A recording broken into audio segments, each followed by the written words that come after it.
اذا الشمس كورت جب سورج لپیٹ لیا جائے گا، واذا النجوم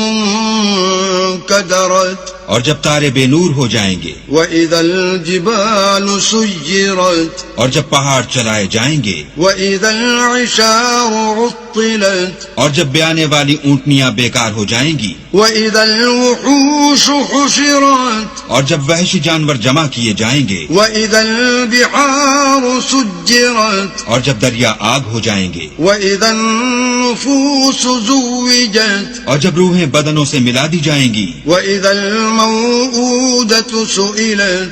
اور جب اس لڑکی سے جو زندہ دفنا دی گئی ہو پوچھا جائے گا، بأي ذنب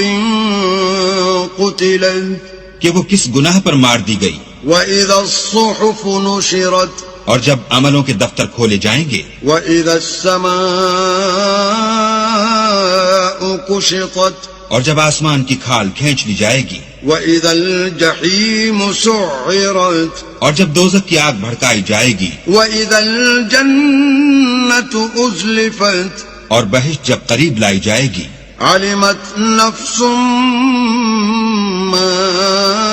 أحضرت تب ہر شخص معلوم کر لے گا کہ وہ کیا لے کر آیا ہے۔ فلا أقسم بالخنس ہم کو ان ستاروں کی قسم جو پیچھے ہٹ جاتے ہیں، الجوار الكنس اور جو سیر کرتے اور غائب ہو جاتے ہیں، واللیل اذا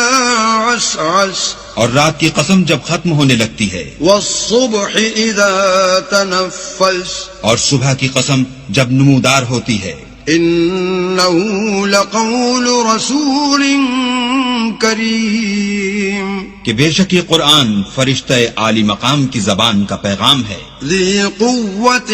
عند ذی العرش مکین جو صاحب قوت مالک عرش کے ہاں اونچے درجے والا، مطاع ثم امین سردار اور امانت دار ہے۔ وما صاحبكم بمجنون اور مکے والو تمہارے رفیق یعنی محمد صلی اللہ علیہ وآلہ وسلم دیوانے نہیں ہیں، وَلَقَدْ رَآهُ بِالْأُفُقِ الْمُبِينِ بے شک انہوں نے اس فرشتے کو آسمان کے کھلے یعنی شرقی کنارے پر دیکھا ہے۔